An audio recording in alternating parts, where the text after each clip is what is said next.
Hey guys, welcome back to the channel. I'm Lukenessmonster, and as you guys know, BlackSeries prices go up and down a lot. The aftermarket is crazy when it comes to the values of BlackSeries figures. There can be re-releases at any time, meaning that the market always fluctuates. And so today we're going to be looking at the top 10 most valuable BlackSeries figures. And I gotta say, this list completely surprised me. All this information is from Action Figure 411 and will be based off of all of the average selling prices for the last 45 days. And so make sure to go check out Action Figure 411 if you are interested. Really quick though, we did hit 18,000 subscribers and we are giving away this BlackSeries Ki-Adi-Mundi figure because of it. There is still a chance to enter, so all you have to do is 1, make sure you're subbed to the channel, and 2, leave a comment down below on my giveaway video. It'll be pinned in the card and linked in the description. So make sure to go check it out if you do want a chance to win this BlackSeries Ki-Adi-Mundi.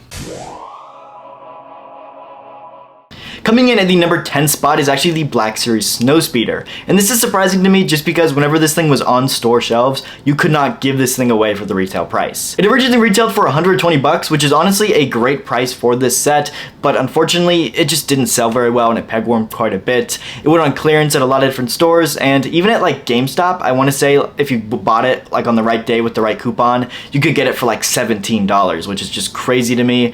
But yeah, this is a really cool set. It's got an exclusive DAC minifigure for it as well, so I'm not really surprised it has climbed so much in value over the last few years, especially with the demand for BlackSeries vehicles definitely going up. I could definitely see why this one has gone up in value. It currently goes for an average of $183 on the aftermarket, which is a $63 and some change increase. It's nothing crazy, but it does earn it the number 10 spot.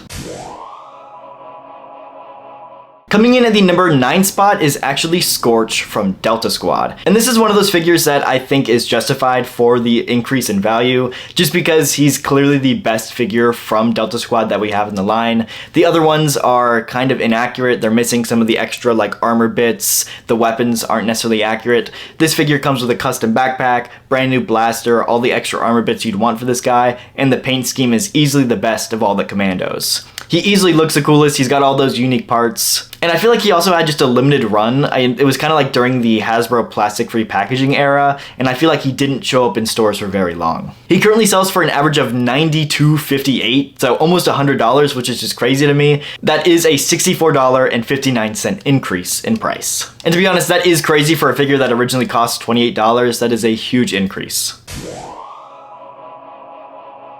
Coming in at the number 8 spot, it's the San Diego Comic-Con exclusive Jabba the Hutt set. And this one's surprising to me just because you can get like this figure in different packaging for cheaper. This thing originally released as a San Diego Comic-Con exclusive in 2014, and this thing was one of the most valuable BlackSeries figures up until recently. That's because it did come with the exclusive Salacious B Chrome figure, as well as the kind of like dais thing that goes like behind Jabba, and all of these stuff were exclusive to this set. You could get the Jabba figure separately, but if you wanted these extra cool bits and pieces, you had to get the San Diego Comic-Con exclusive version, which made it very expensive. But back in 2023, Hasbro did a re-release of the San Diego Comic-Con set as a Hasbro Pulse exclusive, meaning it was widely available for anybody who wanted it. And so this set has definitely fallen in value a ton since then. But surprisingly, the re-release is still a lot cheaper. So like if you wanted this set, you could just get the re-release version of it, and it's like 15, 20, 30 bucks cheaper. So I just don't understand why this San Diego Comic-Con exclusive version is so much more expensive when there's really nothing exclusive about it. I guess other than maybe the packaging. But yeah, this set does go for an average of $130, which is a 64 and some change increase in value. The increase in value is actually only 8 cents more than the Scorch figure, and so this one just barely took the number 8 spot. At the number 7 spot, we have another San Diego Comic-Con exclusive, and that is the San Diego Comic-Con Thrawn set. And this one definitely deserves this spot. At the time, this was the only way to get the Grand Admiral Thrawn figure, plus it comes with a ton of cool accessories. It comes with Commander Gree's helmet, the Holy Grail, the Kalikori for your Hera figure, even a Jedi Temple Guard mask. And there's still a ton of more accessories in this set. And so this set really packed a punch for the value of what you were paying for. And plus the packaging is just a work of art. This thing originally retailed for $49.99, so 50 bucks, and currently goes for around $115 on the aftermarket. That is a lot less than at its peak. I believe at its peak it was going for around $300, which is just crazy, but still it's a $65 increase in value, which is enough to earn it the number 7 spot. Coming in at the number 6 spot is another one that surprises me, but it's a figure that won't hold this spot for very long, and that is the Orange Line Anakin Skywalker.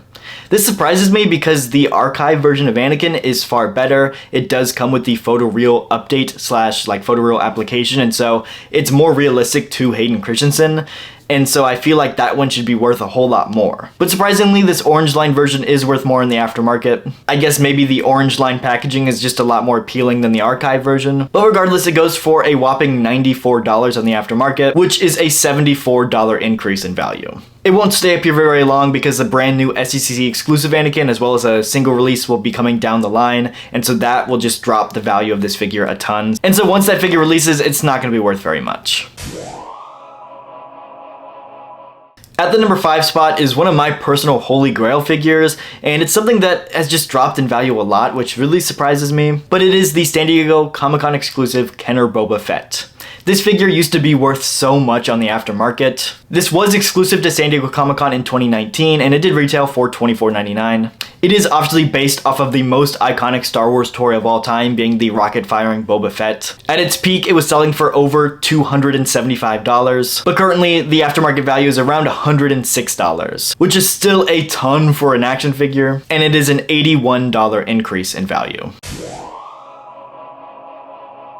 Coming in at the number 4 spot is another one that kind of surprised me, but looking back, it makes a lot of sense. And that's because the number 4 spot actually goes to 5s. ARC Trooper 5s retailed for $27.97, a really awkward price for BlackSeries figures, as a Walmart exclusive back in 2023. And this thing was pretty readily available on Walmart if you wanted to pre-order it. The pre-order was up forever, but as far as like stocking this figure in store goes, it was just never stocked in stores, at least very nicely. I did see some reports of people finding it in stores, but it wasn't a very wide release. And so most Walmart exclusives like find their way into every single Walmart store because of these shippers, but this just wasn't the case for 5s. And unfortunately because of that, it made this figure hard to get. He currently sells for $114, which is just absolutely mind-blowing to me, which is actually an $86 increase in value. We are actually doing a giveaway for this ARC Trooper 5s figure for our channel members, so stay tuned to the end of the video if you do want to find out some more information.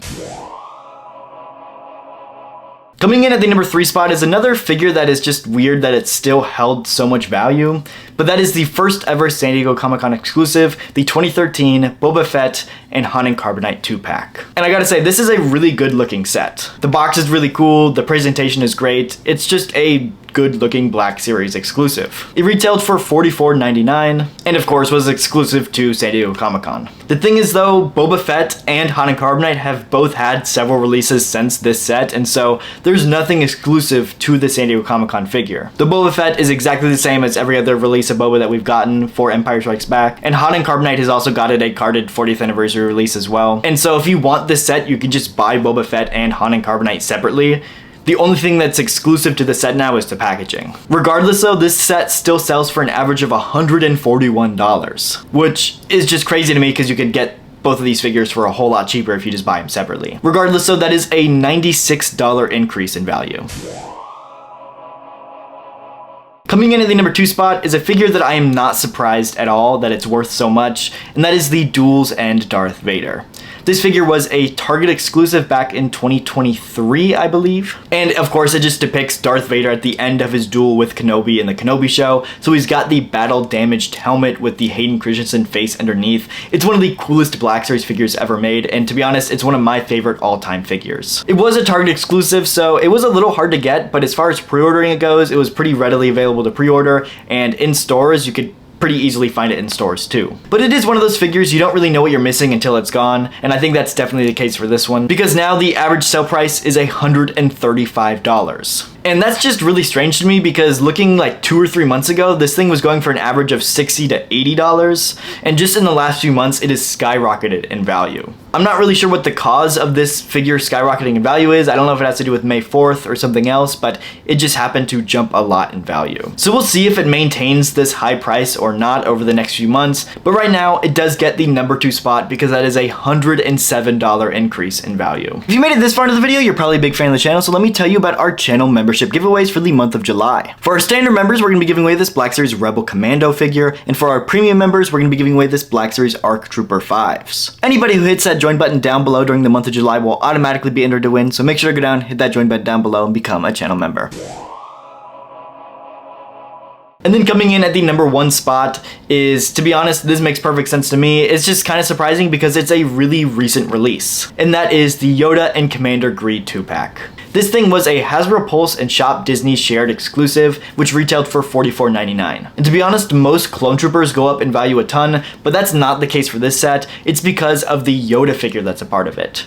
This is the only ever prequel Yoda we've gotten for the Black Series, which is just crazy to me. And plus, he also does come with the Jedi Council chair, which is just a super cool accessory, and it's something that they need to do more of in the Black Series. So fingers crossed they do a single release of this Yoda down the line, but currently, that's the reason this set is so expensive. And if you're wondering how much it's going for in the aftermarket, it's going for a whopping $178. That is a $133 increase in value. And again, I'm not surprised. This thing was really hard to get when it first came out, and the figures in it are exclusive to this set and they're highly desirable figures, so it makes sense that this would go up in value a lot. Doing some research for this video, there are a lot of figures that were worth a ton of money just a few months ago that really aren't worth a lot anymore, and that really surprised me. For example, the Shadow Squadrons 2-pack used to go for like hundreds and hundreds of dollars, now goes for like $110. Slave Leia goes for about $65. Even the first ever Celebration Luke goes for about $75, who used to be worth a whole lot more. Another crazy one is the San Diego Comic-Con exclusive Captain Rex in the really cool like blue packaging. This thing's only worth like $70 now. Another example is White Box Mando, not even in the top 20 anymore. And I will say there's probably some of you guys questioning like, what about some of these really rare sets that go for like such huge money? Some good examples of this is the Mexico 4-pack or the employee like prototype Chewbacca gift. Both of these figures just don't have enough sales data to justify their actual value. Action Figure 411 made their list based off of sales data for the last 45 days, and neither of those sets have a sale in the last 45 days to actually justify its value. So yeah, those sets are worth a lot, but there's just not enough sales data currently to add them to the list. But yeah, I'd love to know what you guys have to say about this list. Do you own any of these figures in the top 10? I'd love to know. Leave a comment down below. That is gonna do it for this video though, so I'll see you guys in the next one. Thank you so much for watching.